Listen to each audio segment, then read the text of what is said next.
നമ്മുടെ ജീവിതത്തിലും ദൈവം നമ്മളെ ഫലമേൽപ്പിച്ചതായ കാര്യങ്ങൾ, ദൗത്യങ്ങൾ നിർവഹിക്കാനായിട്ട് നമുക്ക് കഴിയണം. ഇവിടെ നമ്മളൊന്ന് ആലോചിച്ച് നോക്കിയേ, യേശു ഭൂമിയിലേക്ക് വന്നപ്പോൾ അവന്റെ ദൗത്യം എന്തായിരുന്നു അവന്റെ മിഷൻ എന്ന് പറയുന്നത്? യേശുവിന്റെ ദൗത്യമായിരിക്കത്തില്ല നമ്മുടെ ദൗത്യം, അതേപോലെ ആയിരിക്കില്ല, പക്ഷെ വ്യത്യാസം ഉണ്ടാവത്തില്ല. പക്ഷെ എക്സാക്ട്ലി ചില കാര്യങ്ങൾ യേശുവിന് മാത്രമേ ചെയ്യാൻ പറ്റുള്ളൂ. മനുഷ്യവർഗത്തിന്റെ പാപത്തിന്റെ പരിഹാരത്തിന് വേണ്ടി കാൽവരി ക്രൂശിൽ മരിക്കുക എന്ന് പറയുന്നത് എന്നെ കൊണ്ടോ നിങ്ങളെ കൊണ്ടോ ലോകത്തിലൊരു മനുഷ്യനെ കൊണ്ടോ ഒരു ദൂതനെ കൊണ്ട് പോലും സാധ്യമല്ല. അത് യേശുവിന് മാത്രമേ കഴിയത്തുള്ളൂ. എന്നാൽ യേശുവിന്റെ പല കാര്യങ്ങളും നമുക്ക് ഫോളോ ചെയ്യാനായിട്ട് പറ്റും. യേശുവിന്റെ ദൗത്യം എന്തായിരുന്നു എന്ന് ചോദിച്ചാൽ, ഒന്നാമത് അവന്റെ ദൗത്യം മരണമായിരുന്നു. His first mission was to die. അവന്റെ ഒന്നാമത്തെ ദൗത്യം എന്തായിരുന്നു? മരണമായിരുന്നു.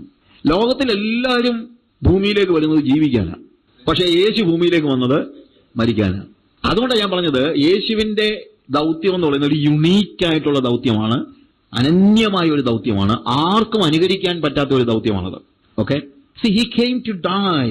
മത്തായിയുടെ സുവിശേഷം അതിന്റെ 20-ാം അധ്യായത്തിൽ അതിന്റെ 28-ാമത്തെ വാക്യം വായിക്കുമ്പോൾ കർത്താവ് തന്നെ പറയുന്ന ഒരു കാര്യം, മനുഷ്യപുത്രൻ ശുശ്രൂഷ ചെയ്യിപ്പാനല്ല ശുശ്രൂഷിപ്പാനും അനേകർക്കു വേണ്ടി തന്റെ ജീവനെ മറുവിലയായി കൊടുപ്പാനും വന്നതുപോലെ തന്നെ. മറുവിലയായി കൊടുക്കുക. അതുകൊണ്ടാണ് ഞാൻ പറഞ്ഞത് യുണീക്കാണെന്ന് പറഞ്ഞത്.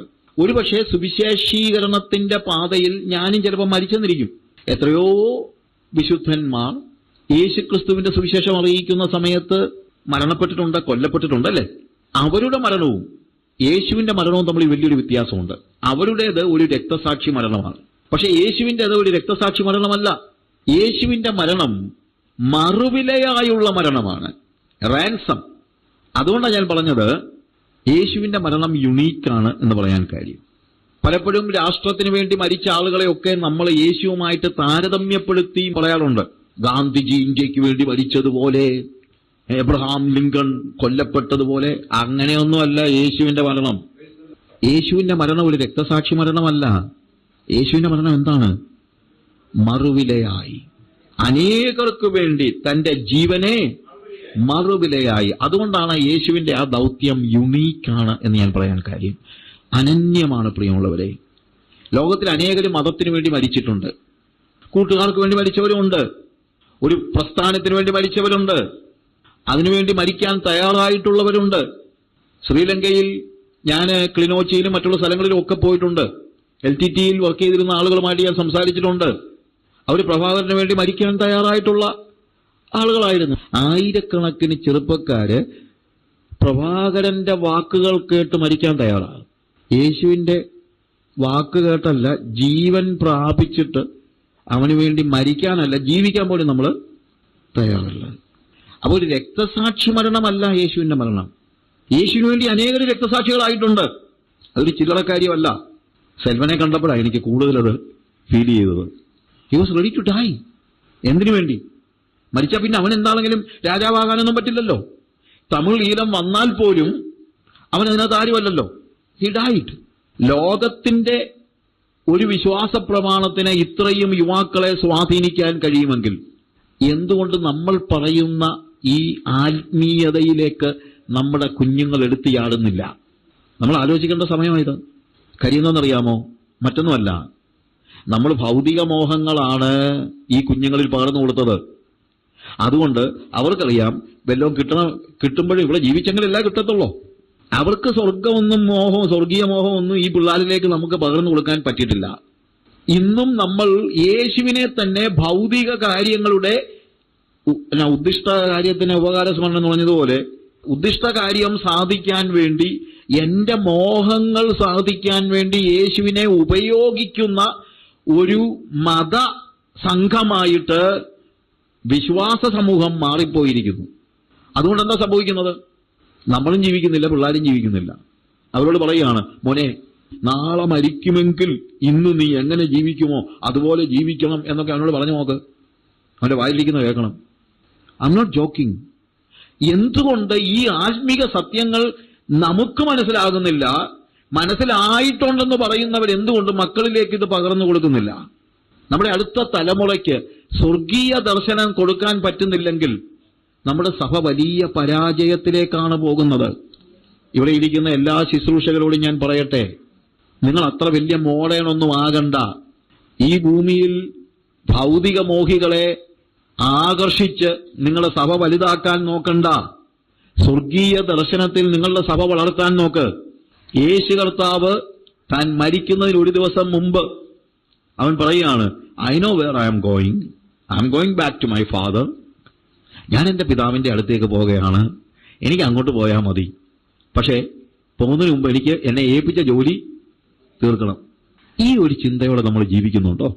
ഓരോ ദിവസവും കർത്താവേ ഞാൻ വരാൻ ഒരുങ്ങിയിരിക്കുക, നാളെ വരണോ, നാളെ വരാം, ഇന്ന് വരണോ, ഇപ്പോഴേ വന്നേക്കാം, എനിക്ക് എൻ്റെ യേശുവിനെ കണ്ടാൽ മതി, ഇഹത്തിലെ മായാസുഖം വിട്ടാൽ മതി, എനിക്കെൻ്റെ യേശുവിനെ കണ്ടാൽ മതി, ഇഹത്തിലെ മായാസുഖം വിട്ടാൽ മതി. എത്ര പേര് പാടും?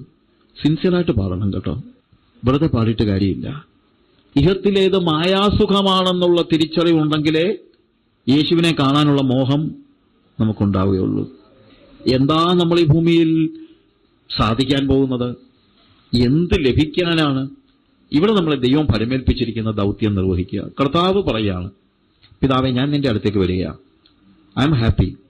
താൻ പിതാവിന്റെ അടുക്കലേക്ക് ചെല്ലുവാനുള്ള നാഴിക വന്നിരിക്കുന്നു എന്ന് അറിഞ്ഞപ്പോൾ അവിടെ ആ യേശുവിന്റെ അവന്റെ മരണം അവൻ മുന്നിൽ കണ്ടുകൊണ്ടാണ് ഇത് പറയുന്നത്. യേശുവിന്റെ മരണം മുന്നിൽ കണ്ടുകൊണ്ട്. അപ്പൊ അവന്റെ പ്രധാനപ്പെട്ട ദൗത്യം എന്താണ്? മരണം. എന്നാൽ അവന്റെ ദൗത്യം മരണം മാത്രമായിരുന്നില്ല, അവന്റെ ജീവിതവും ദൗത്യമാണ്. അവന്റെ മരണം നമുക്ക് വീണ്ടെടുപ്പ് നൽകാൻ വേണ്ടി ആയിരുന്നു എന്ന് നമുക്കറിയാം. അനേകർക്ക് വേണ്ടി തന്റെ ജീവനെ മറുവിലയായി കൊടുക്കുവാൻ. അപ്പോൾ യേശുവിന്റെ മരണം എന്ന് പറയുന്നത് നമുക്ക് മറുവിലയായി കർത്താവ് തന്ന് നമ്മെ വീണ്ടെടുത്ത് നമ്മെ പിതാവിന്റെ സന്നിധിയിലേക്ക് കൊണ്ടുപോകാൻ. കാര്യം വീണ്ടെടുപ്പ് ഇത് ഒത്തിരി വിശാലമായ സബ്ജക്റ്റ്, ഞാൻ അങ്ങോട്ട് കടക്കുന്നില്ല. വീണ്ടെടുപ്പ് നടന്നില്ലെങ്കിൽ നമുക്ക് അങ്ങോട്ട് പോകാൻ പറ്റില്ല, പിതാവിന്റെ സന്നിധിയിലേക്ക് പോകാൻ കഴിയില്ല. വീണ്ടെടുപ്പ് നടന്നില്ലെങ്കിൽ ഇതൊന്നും നടക്കത്തില്ല. അപ്പൊ അതുകൊണ്ട് വീണ്ടെടുപ്പ് ഒരു അനിവാര്യതയാണ്. അതുകൊണ്ട് അവൻ മരിച്ചു.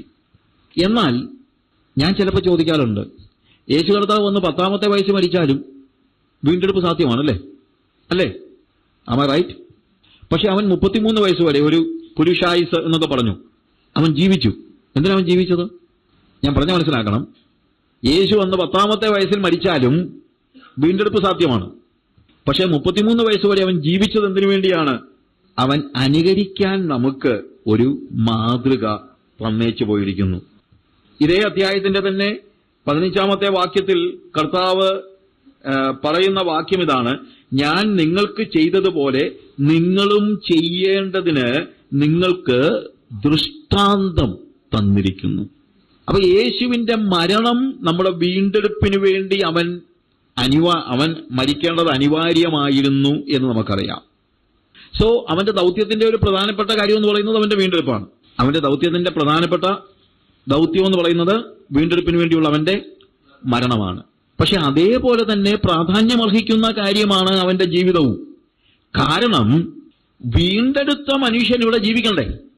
ലോകത്തിൽ ജീവിക്കുന്നതല്ല, ലോകത്തിൽ ബാക്കിയുള്ളവർ ജീവിക്കുന്ന എല്ലാവരും ജീവിക്കുന്നുണ്ട്. പക്ഷെ വീണ്ടെടുക്കപ്പെട്ട വ്യക്തി എങ്ങനെ ജീവിക്കണമെന്ന് നമുക്കൊരു മാതൃക ആവശ്യമുണ്ട്. ഞാൻ പറഞ്ഞത് നിങ്ങൾ വേറിട്ട് ഗ്രഹിക്കണം. ഇത് ലോകത്തിൽ എല്ലാവരും ജീവിക്കാൻ പറ്റുന്ന ജീവിതമല്ല. പക്ഷേ വീണ്ടെടുക്കപ്പെട്ടവൻ എങ്ങനെ ജീവിക്കണം അതിനുവേണ്ടിയുള്ള ഒരു ദൃഷ്ടാന്തമാണ് കർത്താവ് തന്നിരിക്കുന്നത്. വീണ്ടെടുക്കപ്പെടുന്നത് ഞാൻ പറഞ്ഞല്ലോ, വീണ്ടും ജനനത്തിലൂടെയാണ് വീണ്ടെടുക്കപ്പെടുന്നത്. വീണ്ടും ജനിച്ച വ്യക്തി, അതിനെക്കുറിച്ച് ഞാൻ പിന്നീട് പറയാം, അവൻ എങ്ങനെ ജീവിക്കണമെന്ന് നമുക്ക് കാണിച്ചു തരികയാണ് കർത്താവ്. ഒരു ദൃഷ്ടാന്തം നമുക്ക് നൽകിയിരിക്കുന്നു. 1 പത്രോസിന്റെ ലേഖനം അതിന്റെ 2-ാം അധ്യായത്തിന്റെ 21ാമത്തെ വാക്യത്തിലും ഇതേപോലെ തന്നെ, അതിനായിട്ടല്ലോ നിങ്ങളെ വിളിച്ചിരിക്കുന്നത്, ക്രിസ്തു നിങ്ങൾക്ക് വേണ്ടി കഷ്ടം അനുഭവിച്ചു, നിങ്ങൾ അവന്റെ കാൽച്ചുവട് പിന്തുടരുവാൻ ഒരു മാതൃക വെച്ചേച്ചു പോയിരിക്കുന്നു. ഒരു മാതൃക. ഞാൻ ഈ മാതൃക എന്നുള്ള വാക്കിന്റെ അർത്ഥം നോക്കിയിട്ടുണ്ട്. നമ്മളൊക്കെ പിള്ളേർക്ക് ഈ കോപ്പി റൈറ്റിംഗ് ഉണ്ടല്ലോ, ഈ പിള്ളേരെ ഈ അക്ഷരം എഴുതി പഠിപ്പിക്കുമല്ലോ, ABCD എന്നൊക്കെ നമ്മൾ 4 ലൈൻ എഴുതി പഠിപ്പിക്കുമല്ലോ. പഠിപ്പിക്കുമ്പോൾ പിള്ളേരോട് ചുമ്മാ എഴുതാൻ പറയുകയല്ല നമ്മൾ ചെയ്യുന്നത്. ആദ്യം അതിന്റെ മോളില്, ഇപ്പൊ കോപ്പി റൈറ്റിംഗ് ബുക്കിന്റെ മോളില് പെർഫെക്റ്റ് ആയിട്ട് എഴുതിയിട്ടുണ്ട് ABCD എന്ന് എഴുതിയിട്ടുണ്ട്. അതിന്റെ അടുത്ത ലൈനിൽ ഈ മോൻ എന്ത് ചെയ്യണം, അല്ലെങ്കിൽ കൊച്ചെന്ത് ചെയ്യണം, അത് നോക്കി അതുപോലെ എഴുതണം. ABCD. ഒരു കൊച്ചും ആദ്യത്തെ ലൈനിൽ മോൾ എഴുതിയതുപോലെ എഴുതത്തില്ല. എന്ന് എഴുതുമ്പോൾ ചിലപ്പോൾ D ആയി പോകും. ശരിയല്ലേ? പക്ഷെ വേറെ കാര്യമുണ്ട്, ഒരിക്കലും കൊച്ച് എഴുതത്തില്ലെന്ന് പറയരുത്. ഇന്ന് അങ്ങനെ പഠിപ്പിക്കുന്നവരുണ്ട്. നമുക്കൊരിക്കലും യേശു ജീവിച്ചതുപോലെ ജീവിക്കാൻ പറ്റത്തേയില്ല, അതൊക്കെ ഒരു മാതൃക എന്നുള്ളതേ ഉള്ളൂ. ഇത് നമുക്കുള്ളത് അല്ല. ഭയങ്കര അപകടകരമായ ടീച്ചിങ് ആണ്. നമുക്കൊരിക്കലും ജീവിക്കാൻ പറ്റത്തില്ല എന്ന് പറയുന്നത്. നമുക്കൊരിക്കലും ജീവിക്കാൻ പറ്റാത്ത ഒരു പ്രമാണം. എന്താണെങ്കിലും യേശു കർത്താവ് നമ്മളെ തലയിൽ അടിച്ചു വെക്കത്തില്ലായിരുന്നു. എന്നാൽ സമയമെടുക്കും. കൊച്ചു എഴുതി പഠിക്കുമ്പോൾ ആദ്യം എന്ന് എഴുതിയാൽ D എന്നൊക്കെ ആകുമായിരിക്കും. പക്ഷെ 5 ലൈനായി, 6 ലൈനായി, 10 ലൈനായി, 10ാമത്തെ ലൈനൊക്കെ ആകുമ്പോൾ ഏകദേശം അതുപോലൊക്കെ A പോലൊക്കെ ആകും. പിന്നെ വേറെ കാര്യമുണ്ട്, ഈ മോളിലത്തെ എഴുതി വെച്ചതും ഇതുപോലെ എഴുതി പഠിച്ചവനാണ്.